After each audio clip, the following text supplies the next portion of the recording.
The Last of Us Part 2 is one of, if not the most controversial game of all time. While there are many, many flaws in this game, I think sometimes we as gamers forget that games are supposed to be fun and that life is better when you focus on the positives. So here's everything that The Last of Us Part 2 did right. For starters, The Last of Us Part 2 does some things in the story perfectly. For example, let's take a look at the scene of Ellie and Nora.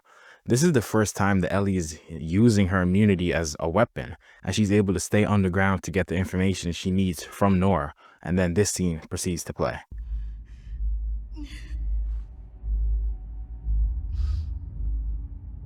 Think about what he did. How many people are dead because of him? Last chance.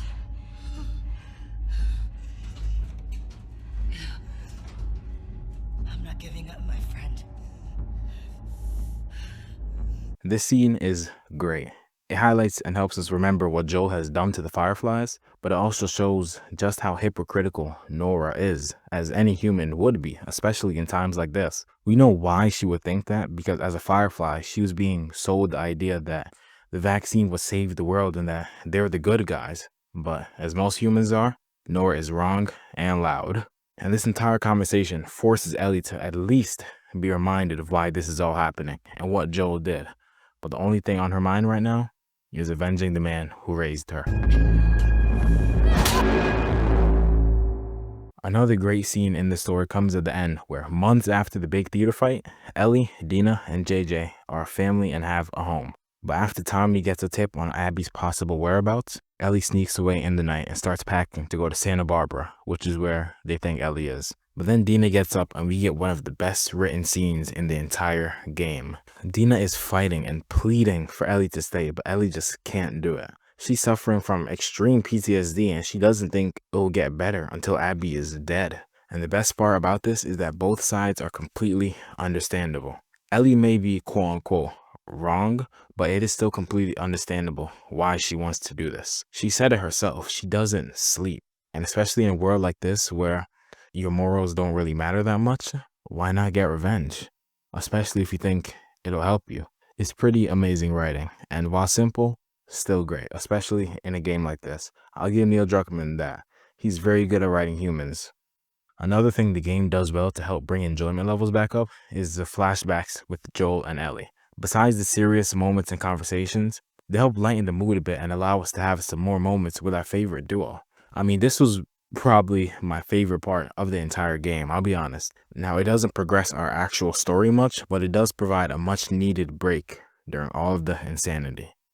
Another thing The Last of Us Part 2 gets right is the gameplay.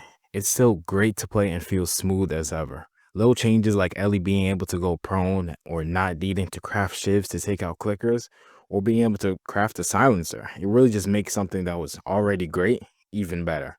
The stealth is great and still tense, but the combat, once you get spotted, is top notch and can make you feel like John Wick if you do it right. The melee combat and gunplay feels great and is one of the best parts of this game. Also, during stealth, sometimes you can even hear the enemy saying stuff like, "Oh crap, they killed Steven," when they find a body. Little details like that help immerse the player. Another thing they do well is make you hate the characters in the beginning, as you intended to. I know they want you to love them towards the end, but let's not think about that right now. They do a great job at setting up the villains. I know you're supposed to, quote unquote, love Abby at the end, but I think under different circumstances and better writing, Abby could have been a great character, and maybe could have been a little harder to hate too. It all just boiled down to the writing, which Neil Druckmann unfortunately failed in. Speaking of hate, let's talk about the Rat King. I mean, this boss fight was brutal, but I have a strong love-hate relationship with it. He terrorized me on Grounded, but I'd be lying if I said it wasn't a super cool boss fight. Another thing I realized is that as Ellie, you can actually hear Abby fighting the Rat King when in the hospital. It's a super cool detail and you have to listen closely, but I saw it pointed out on Reddit.